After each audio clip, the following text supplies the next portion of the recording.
being tracked as the L&N comet is on this side of the sun, and the trailing object is on the far side of the sun. And that's explaining a lot of things. Why we didn't get our 927 event, but we still have we still have the symptoms that there's something heavy in our inner solar system. I think it's because of the secondary object, and I think I know where it's at. So I'll present the hypothesis and with the evidence, and then everybody can decide for themselves. And this is the way that my investigation is leading right now. It'll probably take me a half hour. My connection's real slow, upload's real slow.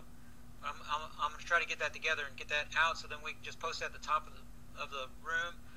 And when people ask me, then I can just say, go watch the video, and I only have to say it once. Open mic.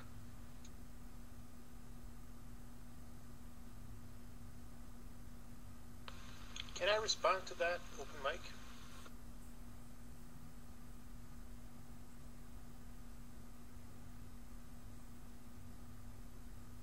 Have at it, buddy. Okay, Terrell, hi. First of all, yeah, well, concerning Mr. Comet Watch, it's the size of what we saw, this discrepancy. If NASA claims that this was only a wimpy comet, but what Mr. Comet Watch from NASA SOHO imagery utilized was something very, very large that does not coincide with a wimpy comet. So in my eyes, I see a very huge discrepancy about L&N being a wimpy comet and the imagery showing something completely different. What's your take, or all of your takes on that, open mic? Yeah, he's got an overlapping image that he's looking at.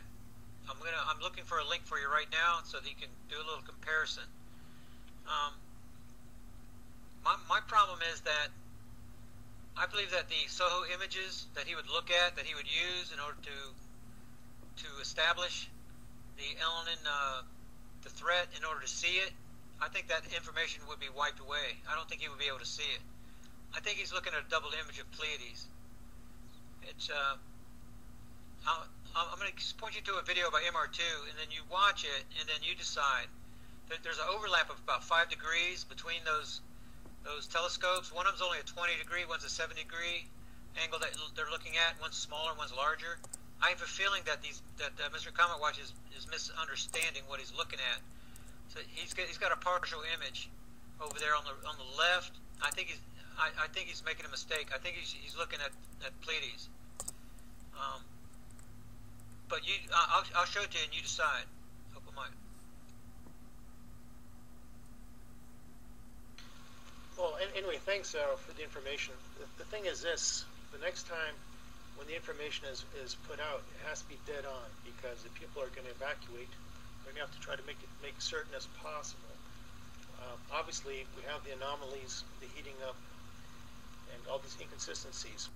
Plus that, it seems to me that if Obama was destined to be in Denver on the 27th, there was actually a lot of catering towards this Comet L&N event. Even the name, it seems that there was a lot of attention given towards this, so people by the next time are so kind of worn down or jaded that they kind of brush it off. So do you think this could have been a massive psyop, this whole L&N, to begin with? What's your take on that, for all of you guys? Open mic. Pardon me, Token. You go ahead and put your hand right back up. I'll make it quick.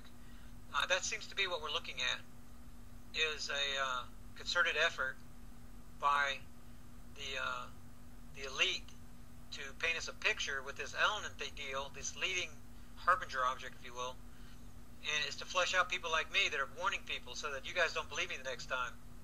And I expect that to happen, but there's nothing I can do to stop it.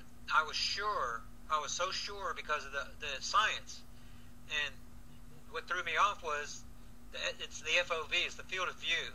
When this thing is approaching from Leo, and they're both in the same FOV, they're both in the same field of view, and you're getting your pattern of seismicity, you're getting your symptoms, you're getting the Earth reacting, you're getting the whole solar system reacting. You can see there's something happening. Well, I attribute it to the leading object, and I refused to believe there was a trailing object because I did not have a dual pattern of seismicity. It didn't have the dual, two of everything. I only had one. Well, the thing I didn't consider was maybe it's the second object that's causing this, and not the front one. That completely escaped me. And so now I'm having to tack over.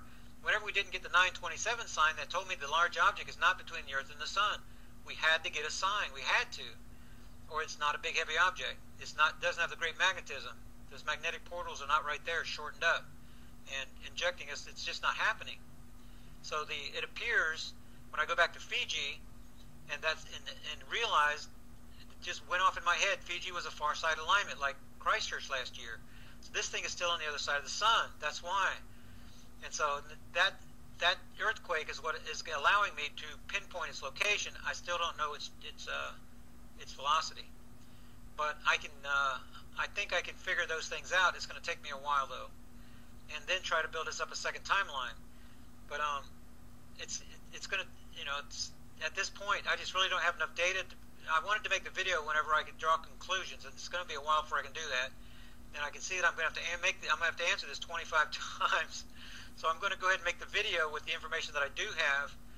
And I agree with you that yes, it needs to be done right. I thought I was doing it right the first time, and now I know why and how I got deceived by it. And if people decide they're not going to trust my research, then I understand completely. But you have to remember, you have to do your own research. You cannot depend on me to do all that for you. It's not like I've written a book and it's for sale or anything like that. You have a link list up there, and the research is there. So you're looking at the same things I'm looking at, then you can draw your own conclusions. Okay? So that's the way that it works. I mean, I have driven from Florida. I'm sitting in the Ozarks right now, and I might be early. I might not be early. By the time the Ellen and Harbinger object, if you will, it gets here on October the 17th, if it's on the leading edge of a magnetic field, a magnetic anomaly that knocks down our power grid, then I'm right on time. However, if that part of the Crew 4T thesis paper is wrong, then we could be looking at next July before this thing gets in here.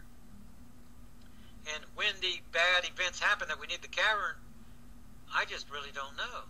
I had a good timeline because the Jet Propulsion Laboratory was giving me the data for the leading. I was tracking the leading object as the dwarf, and I believe that was 100% right. But the things did not happen the way they were supposed to, and now I can see why, because it's the secondary object. At least that's my formulating hypothesis at this time. So I'm going to go ahead and make that video and post it up there. I'm basically going to say what I just told you, but I'm going to have some. I'm going to pull the JPL up and show you how I arrived at my conclusion, so that you can do the same thing for yourself and decide for yourself. Everybody has to decide. You guys have to decide for yourself. What's who to listen to, who's right. Is it MR2? Is it Mr. Kama? Is it Terrell? Who is it? And everybody's got to do it for themselves. I wish that I had woken up about the secondary object sooner, so I could at least say it's this or that. It's either this or it's that. And instead, I was convinced it was the front one because of the overwhelming evidence. Well, I just never thought of the idea of the second object being the dwarf and the front one being the Harbinger. But that's the way it looks right now. Whether that's right or not, this is still a theory. Just like before, this is a theory. This is a research room.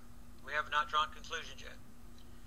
I'm gonna go ahead and try to make that video before I run out of gas. Open mic.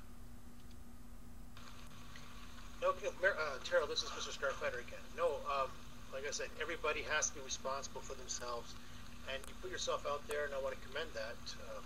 Everybody has to be responsible for their decisions.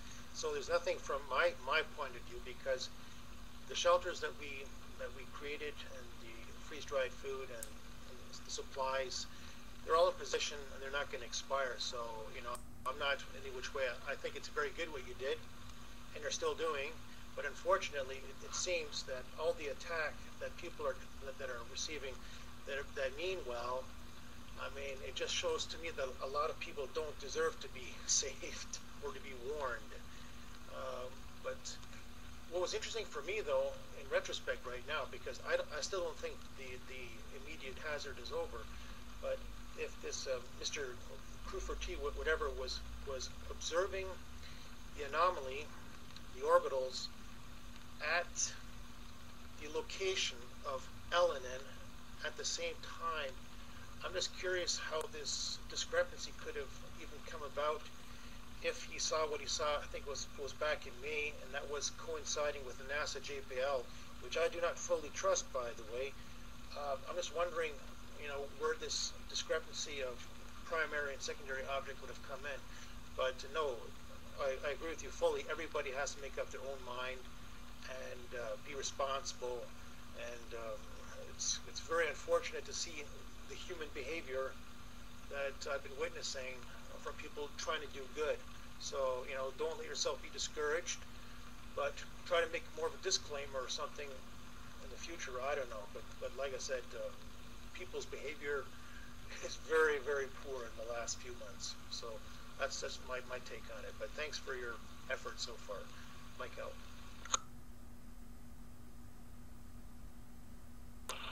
I want to point out, a lot of people are trying to harp on Terrell for these dates, and you're saying that he should need more of a disclaimer. Terrell's been saying since I came into this room, I'm hoping this doesn't happen. This may happen. This may not happen. This is what I'm seeing, and this is the worst case scenario for etc. He's been saying that since day one. I don't know how much more of a disclaimer he really could have put on that, because he's been saying it all along. He started with his disclaimer. And for people to harp on somebody for not having an exact date, the only way any of us are going to have an exact date is if one of us can go send a satellite up there and watch it for ourselves. But we can't. Nobody in this room has the ability to do that. So we have to, somewhat trust some of the sources that we may think or may think are giving us, part of the info, and use what info we've got to make our own educated guesses. And they're exactly that. They're educated guesses. And you cannot take a date out of that and say, yeah, this will be it, no matter how much you think it is. I mean, I seriously was hoping something crazy was going to happen, and the worst we got was a freaking magnetic storm. But that's not Terrell's fault. Terrell's giving out the info.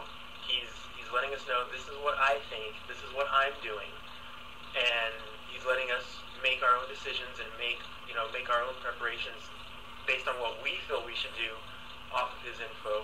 And he's doing a good job with it. He's not going to give us an exact date like what you're asking for, because it's not out there. Unless we have a satellite and a space telescope and all the necessary tools we would need to see this thing, we're not gonna get it as exact as any of us would like. Like I said, I understand that everybody's responsible for their own lives, and that's just. And I'm glad that there's even this research group and the internet that we can even converse the way we are. I understand that. So like I said, I'm very appreciative for the effort, but it just the behavior of certain people and so forth. This malice, or I don't know. It's just people not taking responsibility, and somebody who's putting their neck out there and trying to do what's right. It's very. I feel like we are in end times morally, but obviously, I think CNN even admitted that a brown dwarf star is approaching us, even on CNN. So the fact that there is something has been admitted. For myself, I was informed about Nibiru, or Nemesis actually, back in '89, concerning disaster and catastrophe, having the word Latin astra for disastra and catastra already embedded. So if you look at the etymology of these words, there's definitely something to it. But I was never given an exact date. I myself expect in the next 12 months, at the latest, something to occur severely. But I'm just glad that we have our stuff in position, and it can't hurt to be ready now. But like I said, just the behavior of the people and the malice, and just how degenerate people are about people who are trying to give information and then just to exploit or whatever. So Terrell, don't let yourself be put down. Keep on being persistent and persevere. But maybe you have to approach it differently so you don't become vulnerable. But because with these, I don't know, with parasites that seem to thrive on people having to apologize or whatever, who wanted to do right, it's just, I don't know, there's just so much negativity involved with the whole thing.